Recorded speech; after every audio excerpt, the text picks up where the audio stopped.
session. And welcome everyone right now with us. Thanks. I'm delighted that you chose this session. I know there were lots of good choices, and I know some of you will be listening the recording. So welcome all of you too.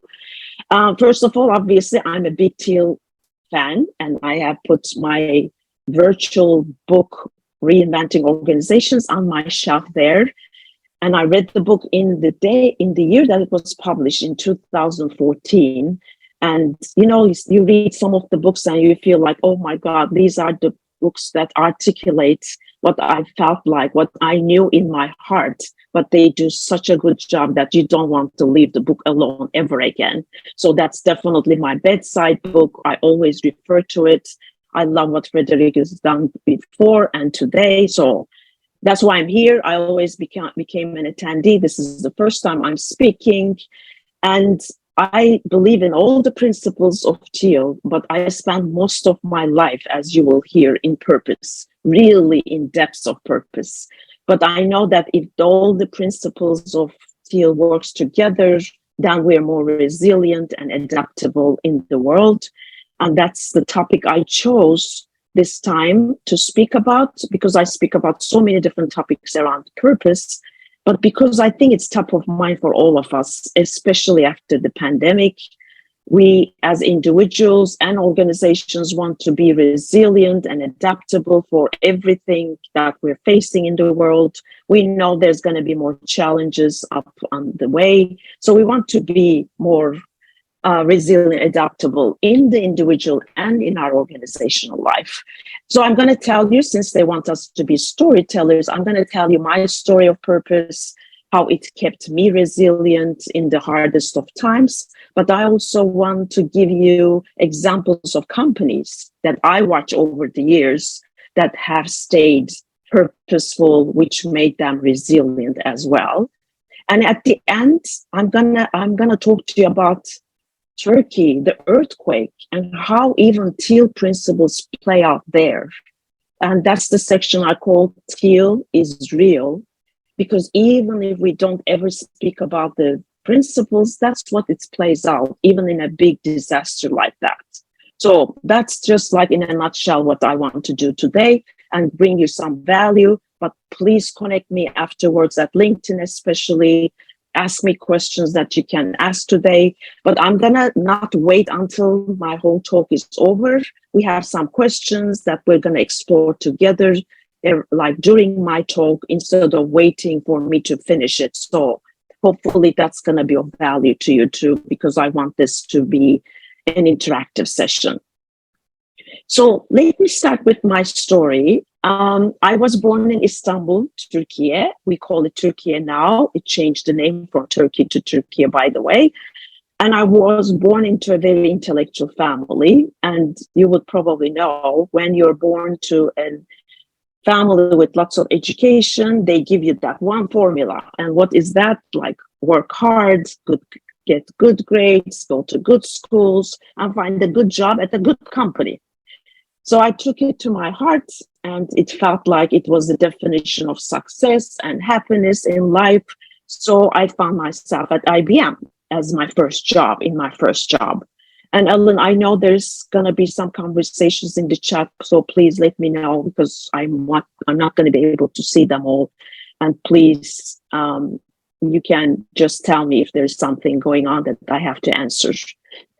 So I found myself at IBM, and it was great. I was paid well. It was the years when IBM was really one of the best companies to work for. So there's nothing to complain, right? But in a couple of years, what happened to me, and I don't know really to this day where it came from, but I started asking, what is my purpose in life? Why am I working here? So I have these repetitive tasks that I do every single day. But who am I contributing to? What does that do in my world, in my country, to my clients? But at the time, it was the weirdest question to ask, believe me. So I'm going to pull this up a couple of times. So it was not cool at all moments, right? To talk about what my purpose is at work. But I had to. I just couldn't not ask that question for myself. So I found a purpose on my own about what I'm doing. It made me feel a little bit better, but it did not excite me at all. Another thing that happened to me was I was also looking at my first job, looking at the workplace, and I'm saying, everybody's like very excited to get to their Fridays, live for the weekends, and the people are older are looking forward to their retirement. It felt so weird to me, and I knew I didn't want to live like that. But questioning the status quo, like this is like at least 25 years ago, was another moment for me. Not cool at all moment. If I ever brought those things up, people were looking at me like, what? You make good money. You have a great job at a great company. Just don't be like a spoiled person and just be happy that you get a good paycheck. And I said, okay. So I did this process inside of myself more than being out loud about it, because it felt like I did not fit in this world, believe me. Now that we're talking about this in this event, so many events, is just a blessing. Thank God, like I got to see this, because I felt so alone and like I didn't belong. But to cut it short, at some point I quit my job in my corporate work. Again, now a lot of people are leaving their corporate jobs, but at the time people live like worked in the same company, they retired from the same company. So again, I have so many of these not cool at all moments for my family, for my friends, all the people at work, like, what are you doing? How can you leave a job like that? But I knew it was the natural thing to do. I just wasn't like trying to be brave or anything. I knew I couldn't stand there anymore. Not that it was a bad company. It's just like it didn't make me excited. I didn't find fulfillment in it. So I just dropped it. And then I also like left my country to come and live in the United States. Now a lot of people, unfortunately, with lots of things happening in Turkey, are leaving every day. But at the moment, again, a not so cool moment at the time, I left my family and everything I know and came to the United States to live. And I realized that I had so many identities built up in me. I was like living in Istanbul. I graduated from the best college. I was working for IBM. I had a good title. All of them just crumbled up around me when I came to the United States. I became certainly a nobody, really. Nothing that I did before really mattered here. So another journey for me was like, okay, who am I without my titles? Who am I without any of my roles, right? Like, how can I find who I am so that I can stay strong if all of them goes away? And it was by choice that I lost all my identity, but I wanted to stay strong and find who I am without any of that. So that became my journey. And when I look at it in hindsight, definitely not at the time, but when I look at hindsight, just to drop my job and come and live in a different place on earth started my resilience story. Because all those moments that I did something that people did not approve, but felt good to me because I felt like I have to do it, started my resilience story. And also, of course, my adaptability, because now I was in another environment trying to adapt to what works here, what's the culture here, who am I going to be here. So I started different jobs. I did a lot of different work, but all the time, my curiosity was around, okay, why is this person more motivated than me? Why is this person more like frustrated at work? Or maybe in the business sense, I was looking at some companies who did great about making their people happy, and some people were making people very miserable. So if you're still in the quest to find out what you want to do, like I think I would really pay attention to those natural curiosities that you have. So I carried that along. To cut the story short again, I found a career counselor at some point because those questions never left me. And she helped me a lot to find out my values. Like values mean so much in our work life, in our normal life, everywhere. So definitely find out what values you want to live by. But she also helped me find my strengths, my weaknesses, what makes me happy, what makes me excited.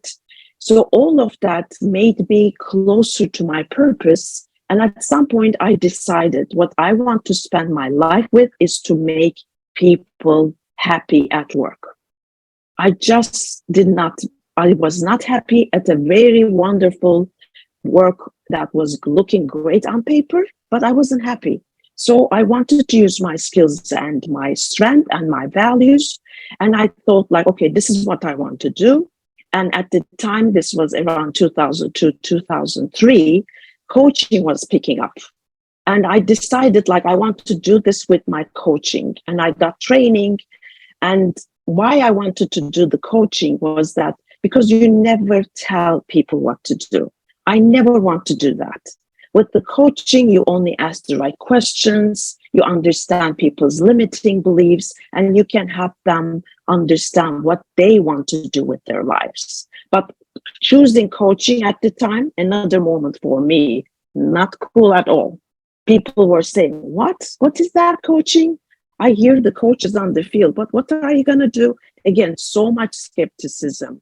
People dismiss what I was trying to do, but I believed in my heart, this is what I want to do. It excited me so much. Until to this day, I'm doing the career coaching because it's so rewarding to do that. Because I was in their places. I can relate to those people who want to find meaning in what they do.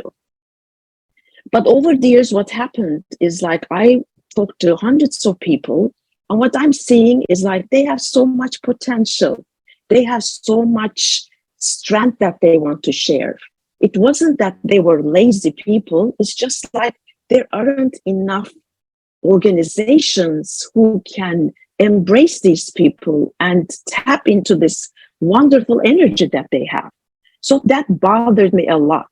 Like one client after another, I'm seeing so many people getting to know more about themselves.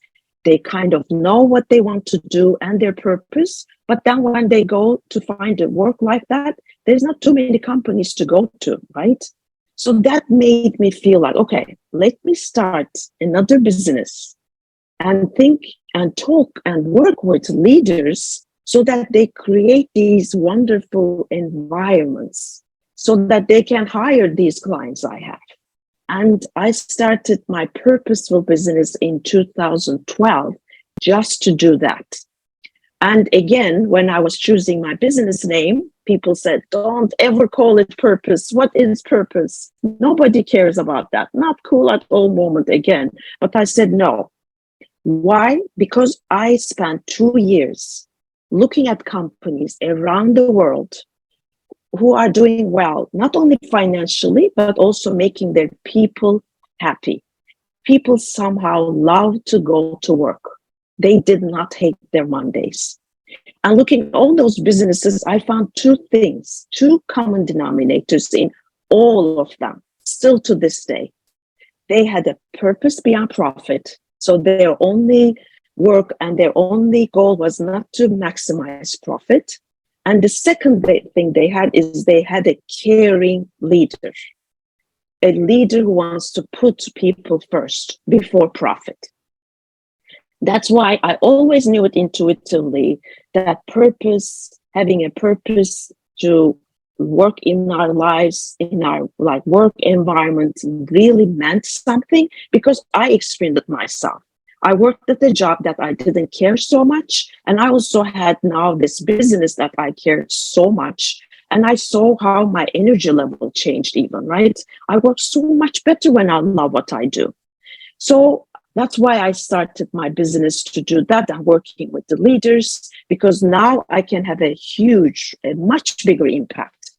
And if they understand this concept of creating cultures based on purpose, then they will be able to impact so many people, not only the people who are working at that company, but all their families, right? We're people with families, with loved ones, with spouses. So every time we go back to home, we bring our happiness from work home or our frustration from home. So that's what I did. And all this journey, like I said before, starting with the beginning, where I had no idea what to do with my life, until this day, kept me very resilient. And I adapted based on what is needed that day.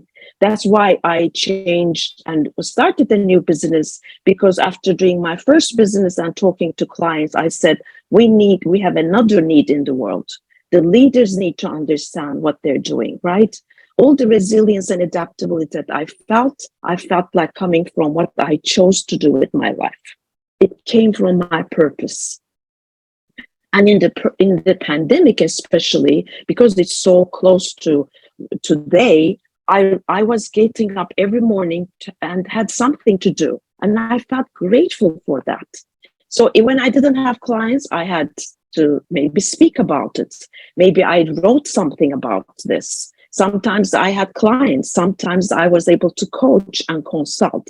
But no matter what I chose, the bottom line was I have something to do every single day, which kept me resilient. So that's why I really believe that it helps us to be stronger and tougher. And it doesn't need to be the most glamorous headline purpose that we have, but something that matters to us. And I'm going to say what I mean by individual purpose, and then we're going to do some exercise together. What I believe over the years that I work with purpose and with people is that individual purpose really means like bringing our values, our strengths, our gifts, what makes us excited, and our passion in a way that matters to us, to our hearts. And if it touches one more being, that's amazing. If it touches one more person, or you want to maybe like save a species, some animals in the world, or you want to save the forests of this world, or maybe it's not even paid work. You're a grandma who wants to make sure that you help your grandchild live in a better world. All of that gives us purpose. And it doesn't even have to be a living thing. Over time, I realized some people want to be like protecting the historical buildings in their city. That's what gives you a purpose too. But it gives us resilience for sure. So that's what I mean by individual purpose. So before we move on to organizations, I have a question for you. And Ellen, if you can help us make sure that we stay in the 5-minute zone. And I would love you to share in the chat, what kept you resilient during the pandemic? What did you hold on to? And please don't try to tie it into purpose because that's our topic. Just think about what kept you resilient during the pandemic. And if you can't think about the pandemic, but something else that you went through in life, it could be about that too. What keeps you resilient? Let's answer that.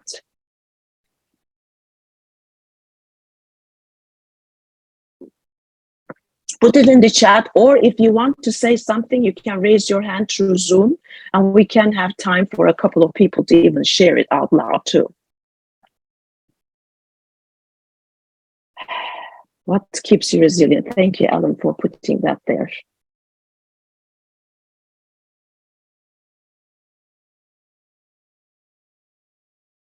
Spending time in nature, definitely. Connecting closely and frequently with neighbors, friends, local essential workers, saying thank you to them every day. I love that. Exercise, being actively engaged with others, slowing down and exercise. I wrote my book and turned leadership of my company over to my key employees who was the same age as my son, kept me resilient, but it kept me inspired, thinking I could create something that would benefit younger generations. Thank you, Delinda. And I'm reading your book, by the way. Thanks for being here. And it just is a great example, great story, by the way. Please share your book's name too here, Delinda, if you can, in the chat. That will be great, because it's an amazing, inspirational book about what you did during the pandemic. Great, really. Taking every day with my brother with Down syndrome and my 94-year-old. Oh my God, that's great. Yes, animals. So I think all of that really means like we find resilience in things that support us. things that matter to us. What are the things that you have listed there? Your family, your friends, nature, animals, inspiration that you want to give out to others, right? It's really things that matter to us and slowing down. And I think that happened a lot during the pandemic. We want to get over that like wheel that we're all on. And I think people will never get there anymore, ever again. That's why people resist to go back to work and do the same things, right? Observing plants in nature and birds that kept going beside the pandemic. That's so true. It happened to me too, Nuria. Like I saw some animals in our backyard, which I never saw before because we never stopped and looked around. And I was at home. I was more looking through my window on what's happening out there.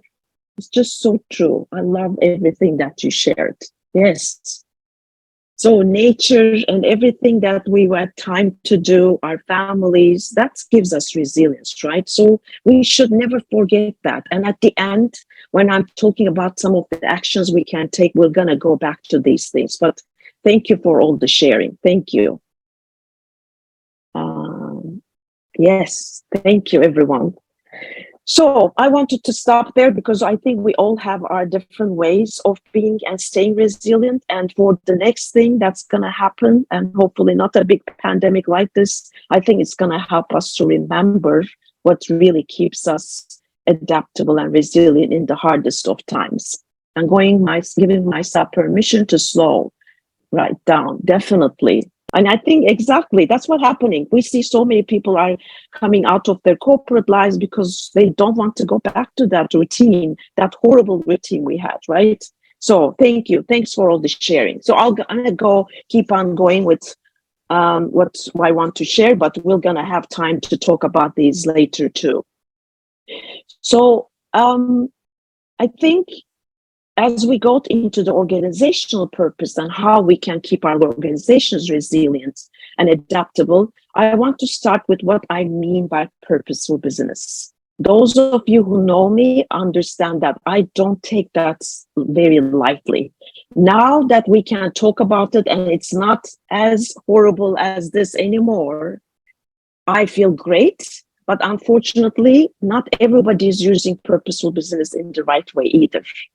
Let me tell you what it means to me after working on this for so many years, 2 decades.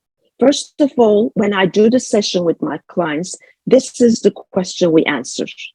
Why would the world be a better place because our organization exists? And if the world seems too grand, you can replace it with, like, why would this be a better place for my stakeholders? Why would this be a better place for my city, my community, my country? Replace it with anything you like, but your organization needs to serve some people and planet problems. That's why I come up with so many different definitions of purposeful business, but one I like the most is really from British Academy. How they define it is like profit from solving people and planet problems, not profit from causing even more people and planet problems. I like that so much because really we are trying to solve some people and planet problems, but we cannot even have more of them, create more of them. And we know that we can create some social impact by giving a big fat check to a charity, to a nonprofit, which is great. I love when companies do that, but it doesn't make you purposeful. It makes you feel like you're doing something good, but it doesn't make you purposeful, because purposeful business means you're doing something with your core business.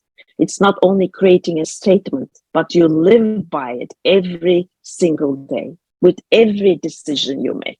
That's what I mean by that. So I wanted to start with that. But I am following companies for a long time before they get to my list. And I watched them during the pandemic too.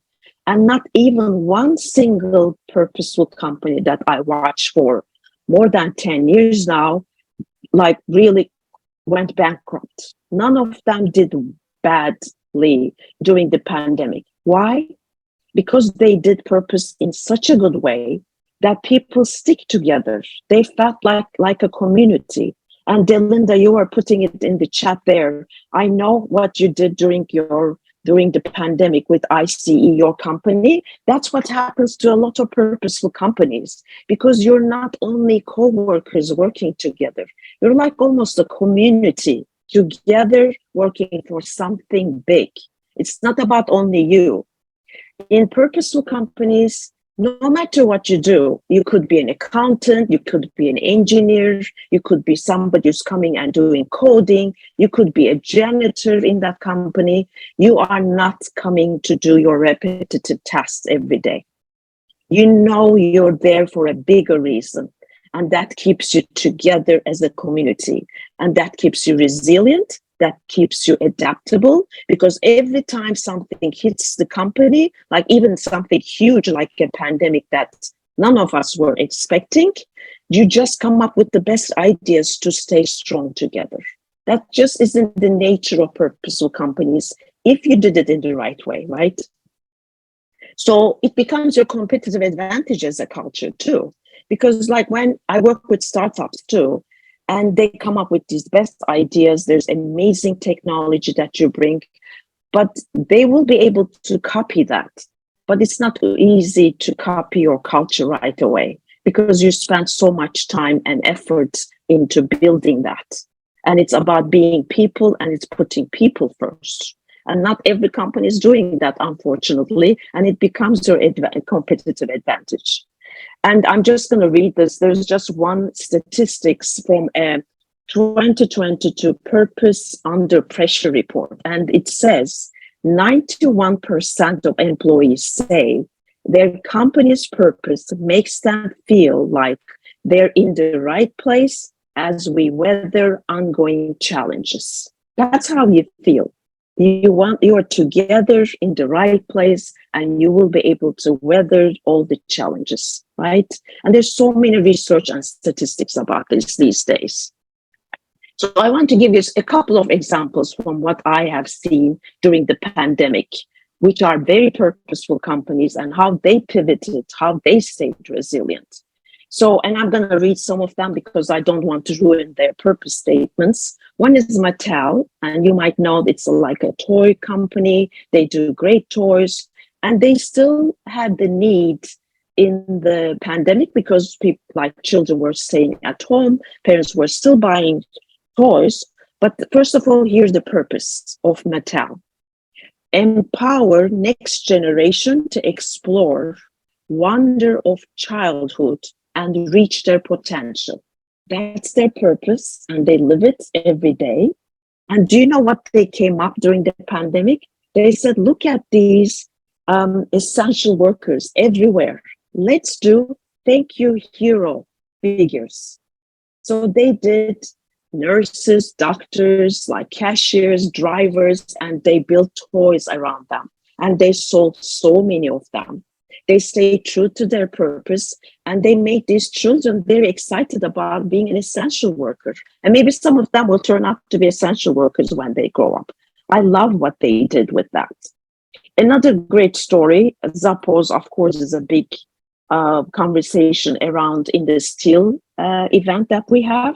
But you know, their purpose is to live and deliver wow. Look at a company who started selling shoes long time ago, but this is their purpose. So I want you to hear it like it doesn't always have to be about your product either. That's sometimes where we're stuck with our mental minds. It has to be about the purpose of the product. No. And I don't know if you heard that, but I think they did one of the best things I ever heard in my lifetime. So since they have a great customer service department, they opened all their customer service people to any questions from anyone who's feeling lonely to talk about the pandemic or anything. Can you imagine? Like there, everybody was able to call Zappos and say anything they like. They just had a nice conversation with people who called. I mean, that's to me is an amazing pivot from what they were doing because people needed that. Then WD-40, you have heard me talk about them so many times. They're a company in town because I know them so well. I know what they did during the pandemic. Their purpose is to create memorable moments every day. So they're a company who create lubricants for maintenance, but this is like creating amazing memories for people. So they did that. During the pandemic, I watched them doing Zoom calls. People just joined there. They did cooking. People used their talents. They did music.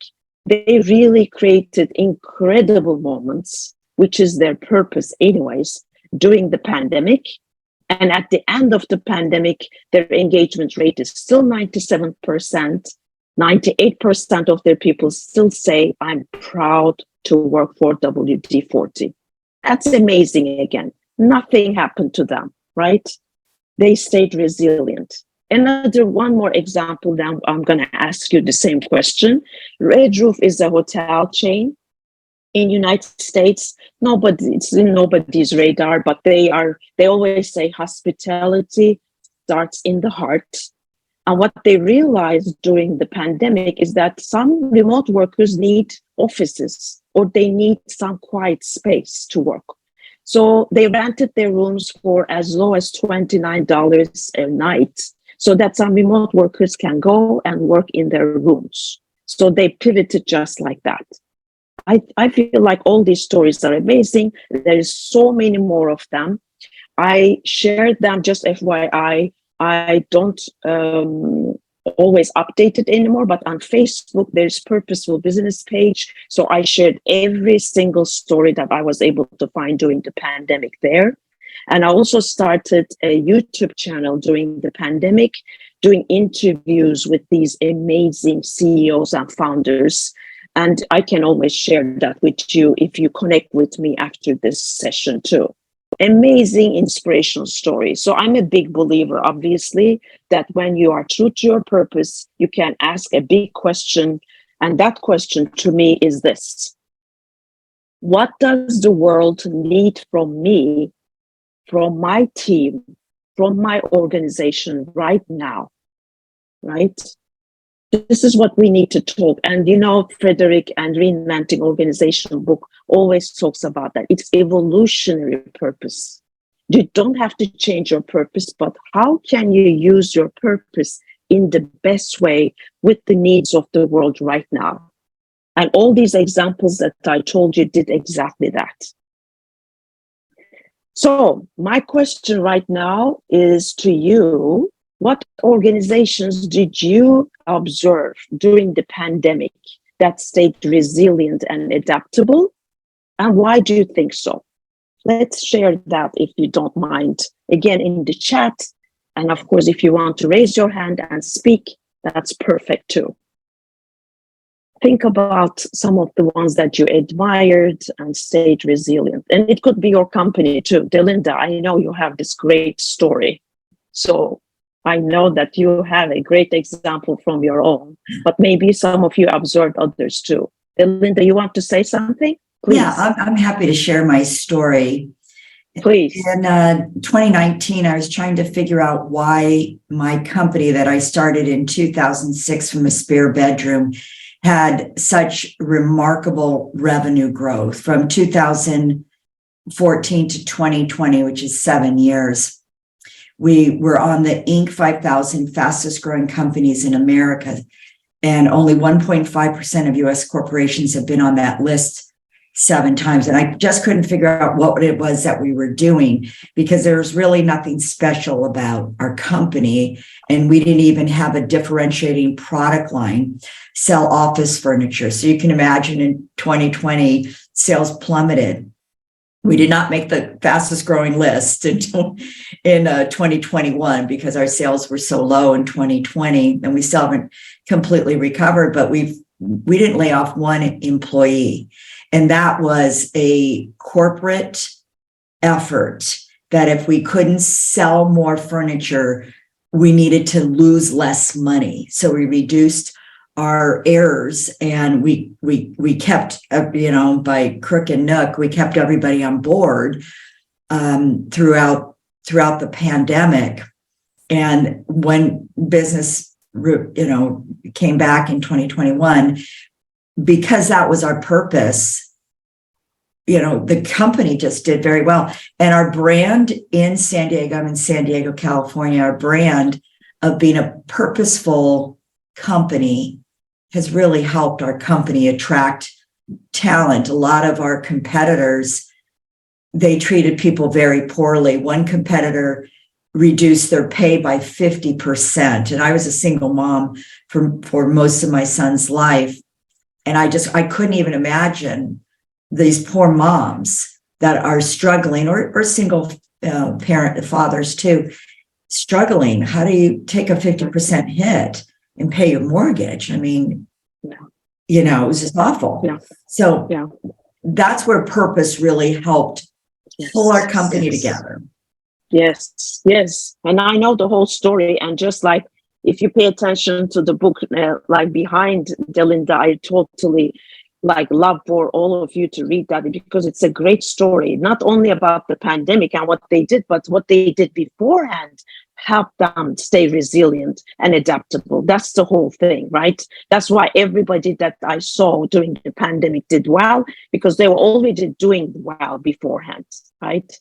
So I know that we have 15 minutes. So if any other companies that you admire comes to your mind, please put it in the chat, and I'll just wrap it up in 5 minutes so that we can have more questions if you have them too. So I think we made a point about what is the common denominator for them to stay resilient, but also it's all the other things that Teal is teaching us, right? So it's being whole, and it's also being self-organized, self-managed. And I had this crazy thing that happened in my home country, devastating earthquake, one of the worst disasters of our times, unfortunately. And it's all playing out even there too. Nobody's talking about Teal in the middle of a disaster, but I'm watching. I was preparing for this talk, and I'm, of course, devastated for my people, but I'm also seeing what's happening there too.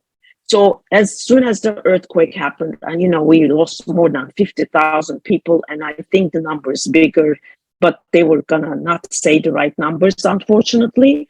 But I saw how people found purpose in what they did immediately. So people who are in the IT business came together. They built these wonderful websites so that people, the victims of this earthquake, can find anything they need.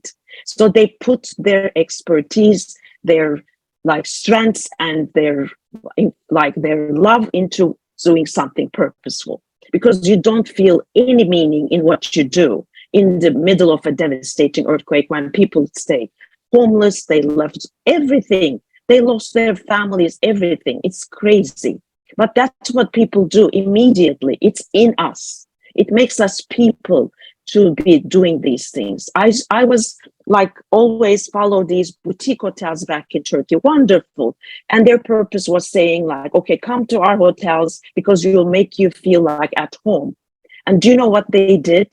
They opened their rooms for people now who are homeless because they lost their homes in the earthquake, and they're feeding them. They gave them these rooms to live in. They found a purpose in so that they can help these people who are devastated. And then I was looking at restaurants in my hometown, Istanbul. They closed their doors, went to the other side of Turkey where this earthquake happened, and started cooking for these people who have nothing left. They don't have food, they don't have jobs, they have nothing. So all of that purpose shift in what they do for something that matters, it was really unbelievable to watch. And if you think about the other concepts of Teal, like wholeness, you have to make sure that people there bring their whole self to work. Anybody who employs Turkish people now, here in Turkey, everywhere, have to give them space. All of our hearts are heavy, and you can't expect us to be 100% productive. That's not human. We have to embrace that. And if you look at the self-management part of Teal, again, I saw it firsthand. From the first day on, people got organized to help people who are devastated. They got staff organized to cook for them, to find homes for them, to find jobs for them. So they pivoted their purpose to that. I'm always about work and making people happy at work. I got to pivot my work so that people can find work in this devastation. People are jobless. People are homeless. People have lost everything. That's what we need to do, pivot what we do based on our purpose. And all the elements of teal is working in play right now, believe it or not. Do they do it because they believe in teal? No. They do it because this is being human. Teal are the only concepts, not the only concepts, but one of the three main components of being human. And it's in the play out in a huge, big disaster like we're living in my country. So I wanted to point that out. Even if we never call it the name, even if we're not even conscious of it, it is being human to work on these three pieces of the teal. So I wanted to say that, but also wanted to say before I open it up for everyone is that like what keeps us resilient and what keeps us adaptable are these purpose, this self-management, this wholeness that we bring to this world. And what we can do to prepare for it is to remember, like the first question I asked you, what kept you resilient during the pandemic? Make a database in your organization of what kept you resilient for everyone. It should be a group exercise. You put it in there so that you can use it next time and even build up on that. Just do that as an exercise. Or what made you adaptable? What did you do as an individual or as an organization to keep you adaptable during the pandemic? Definitely write those things down. Make sure that you have those to just whatever happens next. Hopefully we don't go through a pandemic, but something is going to happen, right? To stay adaptable and resilient, we need to learn from what we have learned from the pandemic or any other challenges that we faced.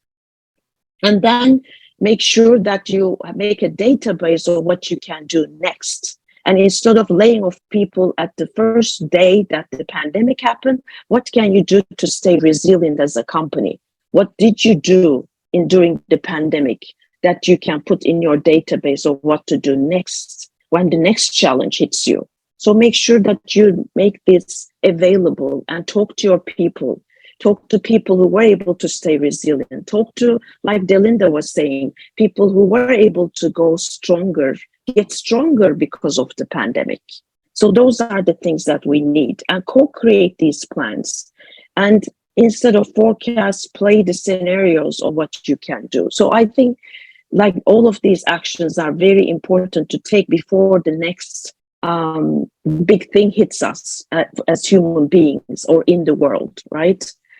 And those not cool at all moments make us more resilient. So let's think about those things, what we learned from the pandemic, so that we are again resilient next time something hits us, right? So those are the things that I wanted to leave you with. And just to make sure that we can resilient, we have to make those lessons that we learned very live, and even make some meetings that you get together and everybody shares what kept them resilient during the pandemic, so that we can all learn from that. That's what I want to leave you with. And one last thing before I open up for any questions is like, it's much harder to be defeated when you're passionate and purposeful about your journey. It really is. Every day when I woke up during the pandemic, I was able to stay strong. Every company that I have followed, that I turned to be, I saw that are purposeful, were able to stay strong, and they did not like fire their people. They just wanted to find the solutions together because they had that culture already, and it really helps us to stay stronger together too. So I don't want to take all our time, and make sure that we have time for any questions that you want to ask from everything that we shared today, and see what you have as questions to me or anybody in this group, actually. Thank you very much, Brooke. Of course. So I felt we had a very interactive proposal of a session, and thank you very much, and also opening up the possibility of other people sharing. So very generous, and Yes. thank you.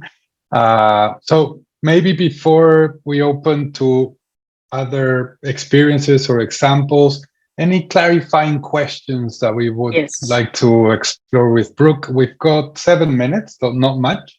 So maybe we'll tackle the clarifying questions first. Mm-hmm. So I had proposed a Mentimeter, but we're not many people. So if you just want to raise your hand or open your mic, and we'll receive those questions, or at least one person. If not, I've got one question myself. Yes. No, any I don't questions see. or any thoughts of what you Okay. heard? Yes. Nuria, I think, has something to share, Yes, maybe related please, to what she Nuria. wrote. Hi, Brooke. As Hi, always, hi, Nuria. as always, I'm inspired. I love to listen to you, to your stories, and I'm always. I wonder how you answer when you talk to somebody and say that, for instance, okay, those companies are different, but these purpose things doesn't go with us, or that's impossible, or yes, we don't believe really on that. So it's how do you answer them? What is it's just how do you offer them? Because obviously these examples you gave us, for me, is clear, but even given these examples, people don't even question that it is possible. So what do you tell those people? First of all, in my first years when I started my purposeful business, I was more trying to do convincing. But over time, I realized not everybody is ready to do this. So I stopped trying to convince.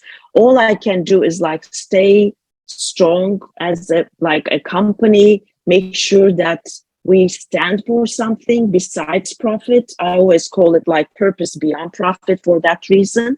And just to it just really depends, unfortunately, at the people at the top. That's why when I started my purposeful business, it has to start with the people at the top. Yes, you can put pressure from the people that are not in the C-level, or like people who really want to find purpose in what they did. Like I tried to do it at IBM. I tried and find my own purpose working there, but it did not go and trickle upwards.